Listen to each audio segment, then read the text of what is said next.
Okay, welcome back, everyone. I hope you guys are enjoying yourself. DeAndre and Sir the Baptist have both been absolutely amazing. We're so grateful for joining us. And we're now in our last session of the virtual conference. And we have an all-star for you guys to kind of conclude us. So I'm going to go ahead and pass it over to the 2019 State Youth of the Year, Miss Julia Snare. Hi, everyone, and welcome back to the first Boys and Girls Clubs of the Gulf Coast virtual Keystone Conference. Dealing with disappointment, you are not alone. This series of conferences will focus on motivating people during this COVID-19 quarantine, reminding everyone that you are not alone. We're all in this together. My name is Julia Snare, and I'm the 2019 Mississippi State Youth of the Year.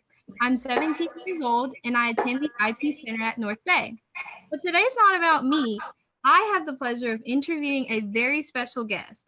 She's a 2-time Team USA medalist, a 3-time US medalist, and a New Balance sponsored athlete. The talented, inspiring, and amazing Cory McGee. Thank you for joining us, and welcome, Cory.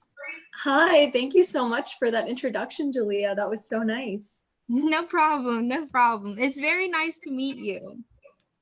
Yeah, I'm excited to talk to all of you guys. Cool. So now for some viewers who aren't very familiar with who you are, I heard that you're a native from Mississippi. So what city did you grow up in, and what was your childhood like? I actually grew up in Pass Christian, so right down on the coast.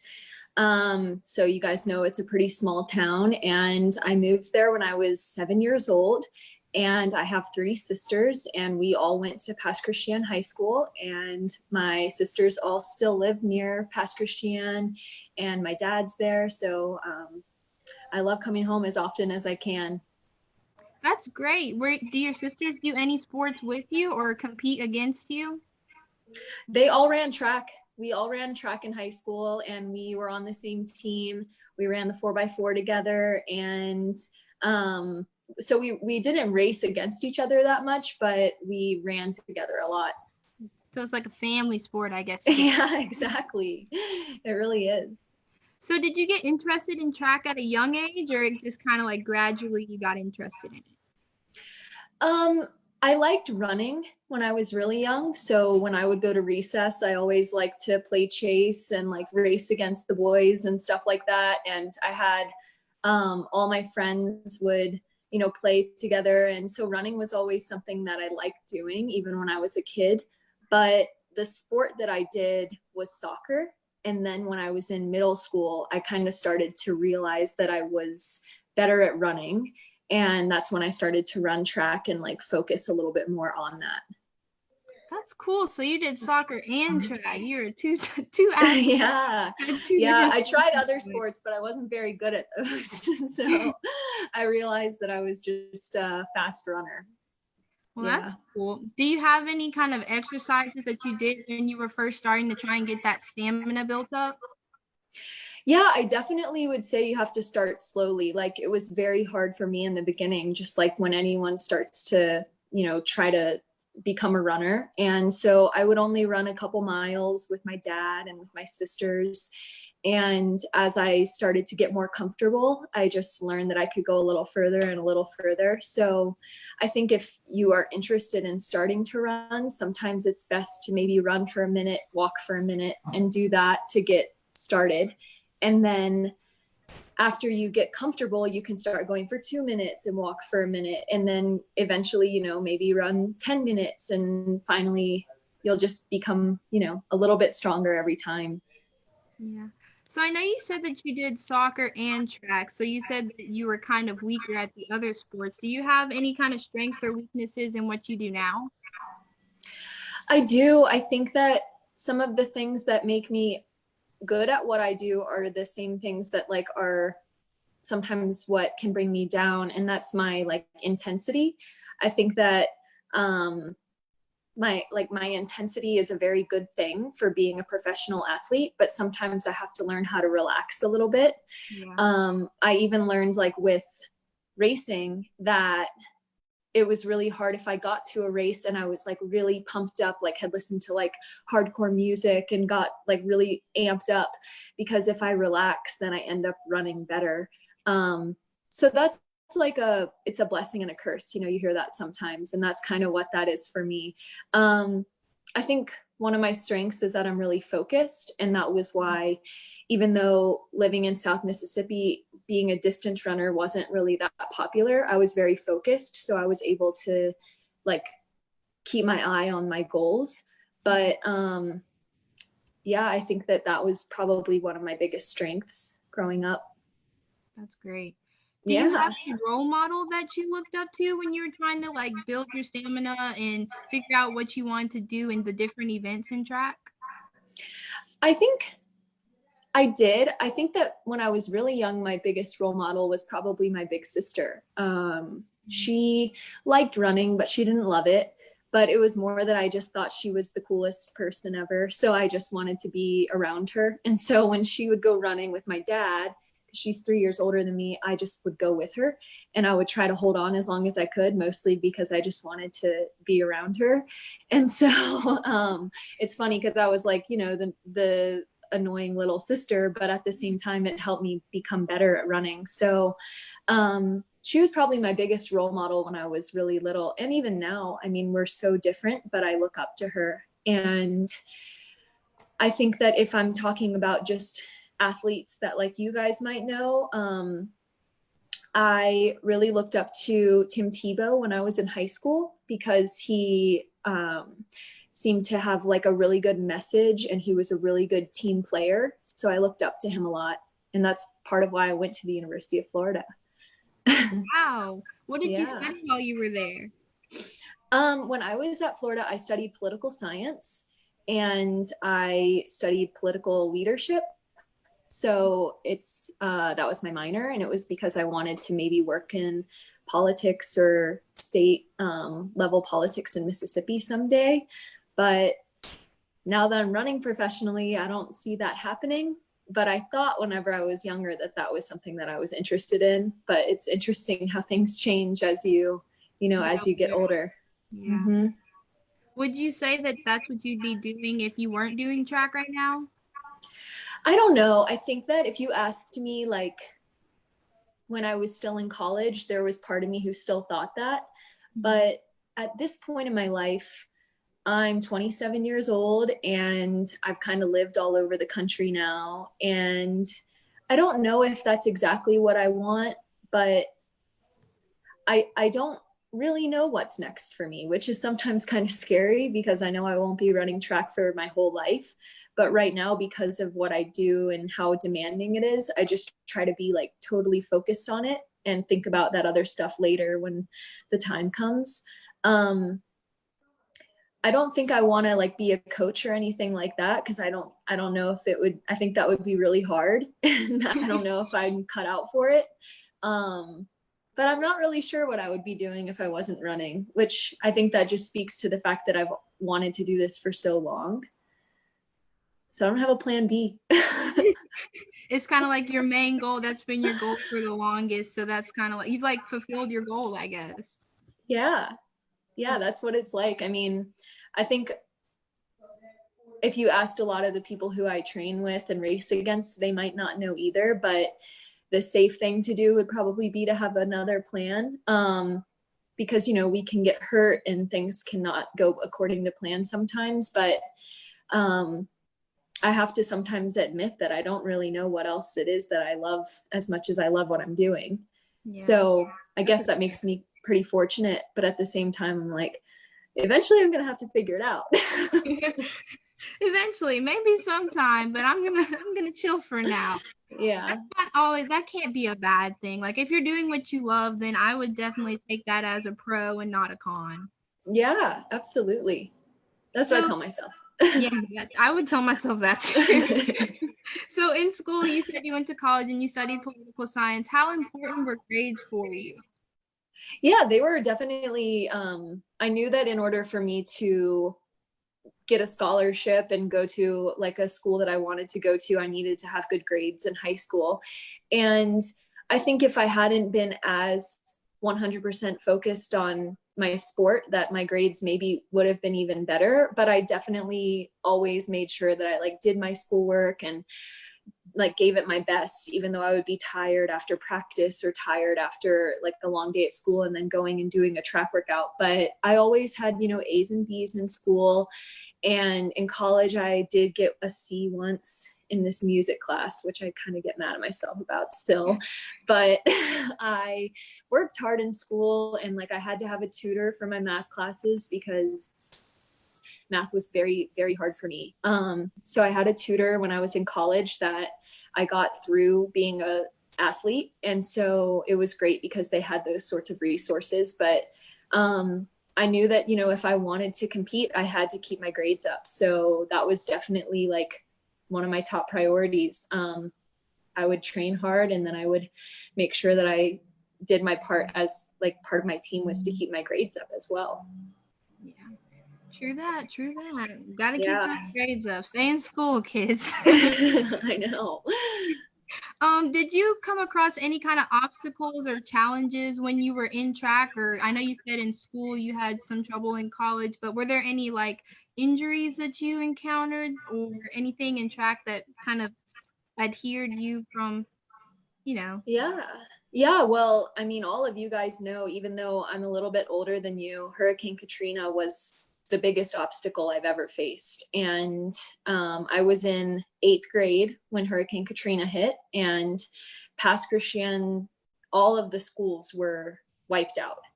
So we were in modular buildings and we didn't have school for months. Kind of like you guys right now, we were out of school for months, and we didn't have anyone to talk to. We didn't have any teacher that we could get in contact with. It was just, we were on our own. And, you know, so many people had lost their homes.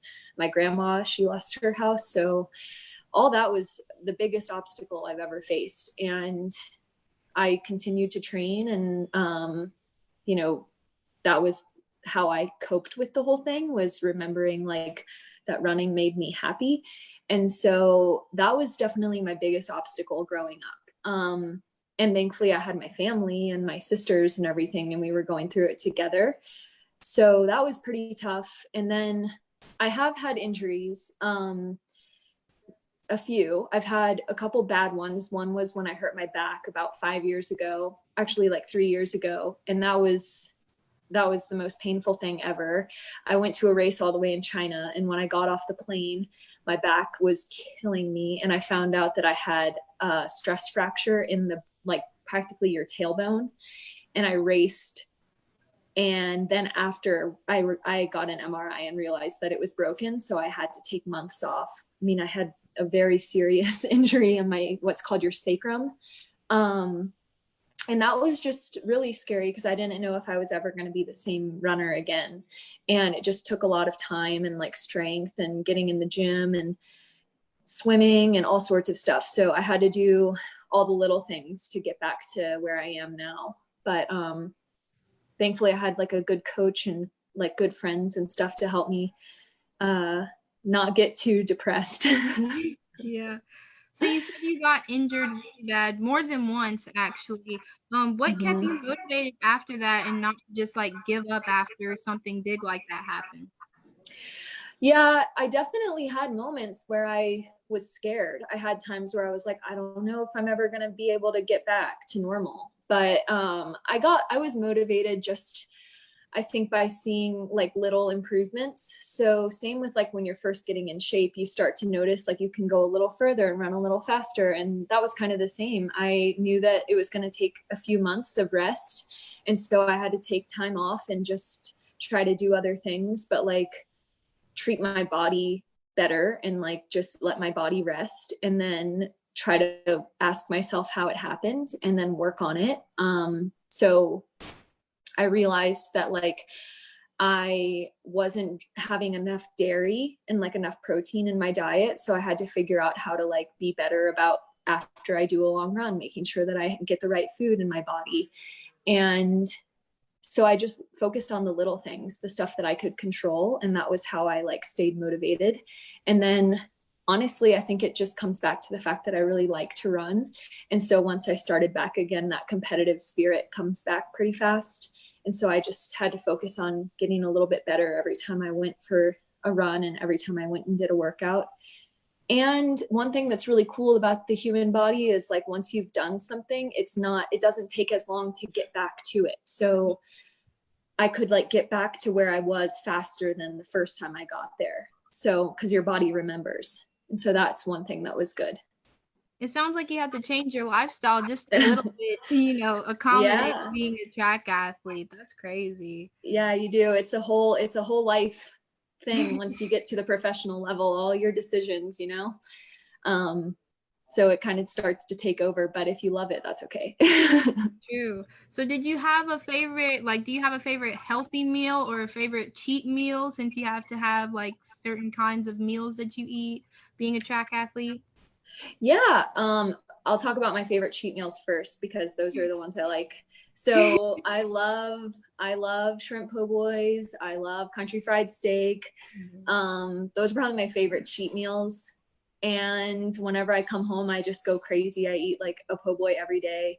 But I still cook all that kind of stuff whenever I'm not home. Like I still can eat like that, not every day, but I still eat like, if I'm craving something, then I let myself have it. Maybe not the day before a workout, because it would make my stomach hurt.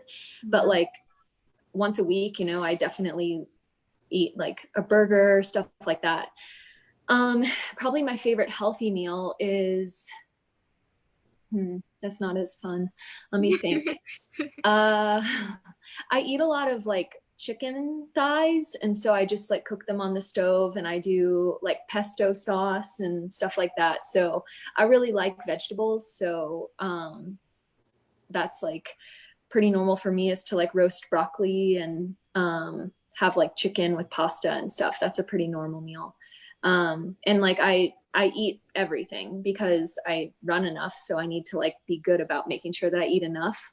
So yeah, that's probably my favorite healthy stuff. That's cool. I can definitely agree with you on those shrimp po' boys. Yeah, I know. And they don't have those anywhere else. You can't find those. Yeah. They don't have them in Colorado. They don't have them. I mean, and they don't even know what, if it's on the menu, it's not the same. It's definitely not the same from being in the South. No. You mentioned Colorado. I know you grew up in Mississippi, but was there somewhere else that you like loved where you traveled at? Like, was there a favorite place that you went to? Yeah, I've gotten to race in a lot of really cool places, because track is such an international sport, and honestly, it's more popular in other countries than it is in the United States. So some of my best trips have been for races, and I would say that probably one of my favorite places that I visited, there's like some towns in Italy that I've raced that I really like.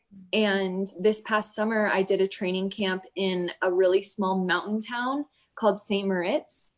That was really beautiful. It's in Switzerland. And that's probably one of my favorite places that I've ever visited. There's a big lake and everyone goes and runs around it. And it's really beautiful. Wow. So yeah. Can you describe like kind of how you felt when you heard that the Summer Olympics were going to be canceled this year or postponed? Yeah, I was really sad at first because, the Olympics happens every 4 years. And so for me, it's something that I've been thinking about for the last 4 years. So once it's within a year, that's like game time, right? So we're already like really focused on the Olympic trials and securing our spot on the team. And I think right now I'm in the best shape I've ever been in my life. So I felt like really confident. So I was really sad at first, but after kind of taking a step back and talking to my coach, I realized like, well, first of all, we all know that this is the right decision. Like as an athlete, I completely understand. And then like even more so, it would not be as fun if we were worried about like people's health. And so I understand and like I'm okay with it. But at first I was pretty sad. But I think in a year from now, hopefully I'll be even better. So maybe it's a good thing.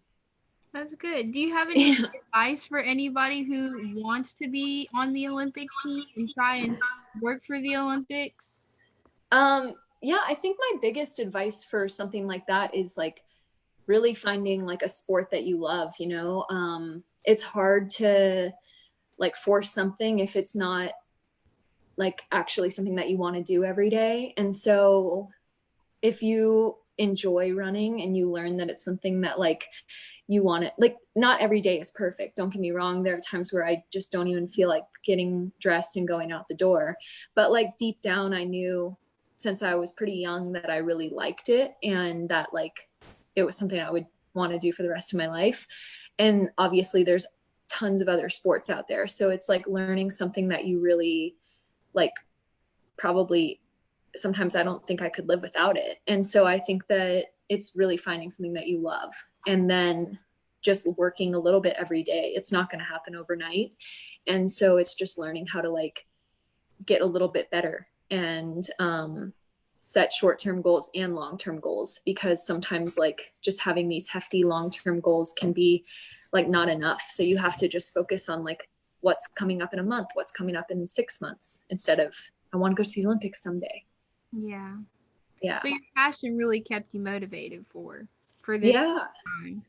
I know it has been a long time. That's true. Yeah, I think so. I think just I really appreciate what the Olympics represents. And so that's part of why it's always been something that I've been focused on. The fact that it really brings people together and is like a celebration of how good people can be in sports. That's something that like really speaks to me. And like I like to be a part of trying to figure that out. Mm-hmm. Would the Olympics be like your biggest achievement that you have, or do you have a personal achievement that you find above that? I think in sports, that's definitely the biggest achievement. And beyond that, I am sure that like when running is sort of like a part of my past, I'll have other things that bring me more happiness, like when I start a family and stuff like that. But for now, that's really the thing that I like think about the most. And so I think that it will bring me the most joy when it, you know, if that's something that I get to be a part of. But yeah, there's other stuff. There's always going to be other stuff, but we're going to talk about the Olympics, right? That's what's going to come to mind. Yeah, exactly. That's awesome. So I know you're sponsored by New Balance. Can you give me a little insight on what that is or what it's like? Yeah, I'm wearing New Balance right now. I have been running for New Balance since I graduated college. So it's been 5 years now. And what that looks like is New Balance essentially like sponsors me to run in their clothes and in their shoes. So when I race, I always have New Balance like uniform on and New Balance shoes. And when I train, I wear all New Balance. So I'm not allowed to wear any other athletic apparel company. So I'm sure there's a lot that come to your mind. Mm-hmm. Like there's some big ones out there like Nike, Adidas, all that kind of stuff. I don't wear any of those clothes. I only wear New Balance. And I love it. I think they make really cool stuff. I love like how their clothes feel. I think that they have some really good shoes. Like for if I'm running a lot, like I don't worry about injury. So I think that their product is really good, but at the same time, like it's not a very big company in terms of like how many employees they have. So I feel like I know a lot of the people there pretty well, and like it feels like a sort of like a family. So since they don't sponsor like a ton of athletes like some other shoe companies, they follow what I'm doing, and they like, you know, with everything that's going on right now, they check in, ask me how I'm doing and how my training's going and if my family's healthy and safe. So it's a good company, and I'm really like lucky and happy that they wanted me to be one of their athletes, because they don't have a ton of people that they sponsor. And yeah, I think it's been probably one of the best decisions I ever made. So cool. Yeah. So since you are sponsored by New Balance, how important is your social media presence? Yeah, they They kind of let us handle that however we feel comfortable, but because I have a lot of like pride for New Balance, I always make sure that I like talk about them. And I also like am sort of an ambassador for their brand, so I try to like represent them as best as I can. Same thing, like if you're competing or like representing your school, or like how you all represent the Boys and Girls Club, you want to put your best forward because you want to show that like you care and that you're a good ambassador for this program. So that's how it is for me with New Balance. Like when I'm on social media, I try to keep it positive. I try to like make sure that I'm making their brand, like I'm speaking to their values, and they have really strong like family values, and I try to just make sure that I am a good representation of them. That's good. That's definitely Yeah. It must be amazing to like have the life that you have, to be sponsored and go to the Olympics, and just looking towards like this is your passion and you're just doing everything. That's amazing. It's really amazing. Thank you. Specifically, I guess what I could ask, because I'm not that big on track, like I don't know a whole bunch about track. I did it in like 7th or 8th grade, and I tried doing distance, but I didn't have the stamina for it. And I tried doing shot put since I wasn't that good of a runner. But what events do you participate in track specifically? So I run like the 800 and the mile, and sometimes I run like the longer distances, but my favorite is the mile and the 800. So yeah, more of like the middle distance. Like I'm not running the marathon or anything like that. Yeah. Did No you do thanks. any of the other events in track, like pole vault or long jump or anything? No, I did the 4x4 in high school, and I never did any of the throwing events. I never did any of the jumping events. One of my younger sisters did long jump, and my mom did long jump whenever she was in high school, but I never tried any of that. And the pole vault is crazy. I don't know. No, some of my friends actually do pole vault, and I'm like, how can you even get in the air like that? Like I can't jump 2 feet off the ground. Upper body strength. That's not what I'm not that strong upper body, so that wouldn't be a good event for me, but it is pretty cool to watch at least. Definitely, it definitely is. Your medals, you said, are they in the 2 events that you're in, or are they all in the same event? So they're in the 1500. So track is a little funny because we use the metric system. So it's more like the system of measurement that they use like everywhere else in the world besides the United States. So I don't run the mile, I run the 1500, which is like a little less than a mile, but that's the event that I have run and represented Team USA. And that's the event that I race when I go to the US Championship. So that's my main event. Cool. I think my last question is going to be just out of curiosity. I know you said you didn't really compete with your 3 sisters, but did you have any other friendly competition that kind of helped motivated you throughout your career? Definitely. There were a lot of girls in Mississippi that I raced against, and there was one girl in particular, and she's from a town called Corinth, which is all the way in the northeastern corner of the state. And her name was Caitlin Will, and we used to race, and we were so competitive in high school. I mean, she would, even one year at the state meet, she like didn't really try as hard in the 2 mile or the mile so that she could put all her focus on 800. And we it was a lean at the line. She was, I barely beat her. It was so close, but I mean, she was always really someone who I like loved racing against because I knew that it was going to push me to be my best. And there were, I had other friendly competitions like that with other girls like all around the country. Mm-hmm.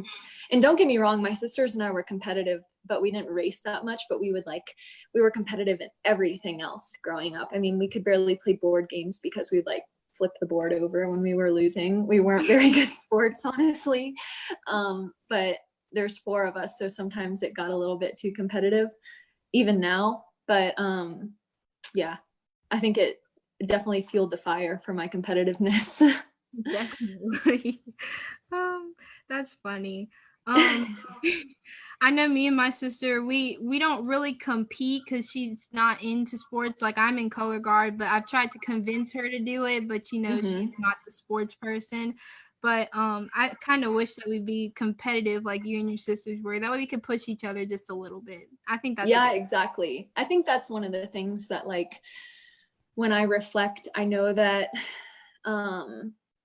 it helped me learn how to lose, like, because my younger sister, I remember the first time she beat me when we were playing soccer one-on-one, and I was like, oh my gosh, because she's younger than me, and I was so used to always beating her, and then the first time she beat me, I was like, oh my, like, it changed everything. And I still like remember how I felt, but we learned like what we were good at, because I realized like that was something that she ended up playing soccer in college, and that was something that she was really like, that was her sport. And so I just I think it helped me figure out like, I'm not going to be the best at everything. And like through being competitive with my sisters and like just little things like that, it helped me kind of learn how to deal with that. cool. Well, do you have any advice for the youth watching today who play a sport or are just sitting at home and want to motivate them to stay fit like you do? Absolutely. I think I know that this is such a weird time for so many of us because we can't like go out and play with our friends and hang out with our friends and stuff. But I hope that like if you guys are, bored at home, that you can maybe go with your brother or sister and go for a walk or go for a run. Especially right now, it's a pretty nice time of year. It's not too hot. So like get outside, and then, or maybe even with your whole family, like see if your mom or dad want to go and like just kind of go for a little jog or something like that, because you'll feel better after you get out of the house a little bit. And it's something that like you don't have to go buy anything, you don't have to spend any money, you can just go for a jog, and maybe it will become part of your routine. I might have to try that. Everybody wants to sit at home, play video games, watch TV, so I might try that every now and then. You can listen to music, put your headphones in. True. I can definitely do that too. Yeah. All right. Well, I'm going to say we're going to play a little game called Rapid Fire. So I'm going to say something and you say whatever comes to your mind first. Okay. All right. Biggest motivator? My dad. Favorite food? Carrots. Summer or winter? Summer. Facebook or Instagram? Instagram. Hidden talent? I don't know. I'm kind of good at painting. Okay. Mountains or the beach? Oh, the beach. City or country? Country. Big party or small gathering? Small gathering. Especially right now, right? Exactly. Sweet tea or Coca-Cola? Sweet tea. Early bird or night owl? Night owl, actually. iPhone or Android? iPhone. Sweet or salty? Sweet. Sprinting or hurdles? Sprinting. No, never would do hurdles. No way. All right. Well, I think that's all I have for that game. Okay, you. Thank you so much for joining us on this BTGC virtual event. Thank you again, Cory, for helping inspire young children today in the club and adults as well. Make sure you tune in on Thursday at 1 p.m. for our next live stream of the Element of Scholar athlete with Gulfport native and Olympian Brittany Rees. And remember, everyone, so exciting. You're not alone. Thank you again, Cory. Yeah, I'm really happy I could talk to you guys. And I am so excited that you're going to talk to Brittany. She's the best. And also, if any of you guys have any questions, you can message me on my Instagram. It's at Cory McGee Runs, and CORYMCGEE Runs. And I hope that you guys take care. Thank you. Stay happy. Bye. Bye. Thank you, you too.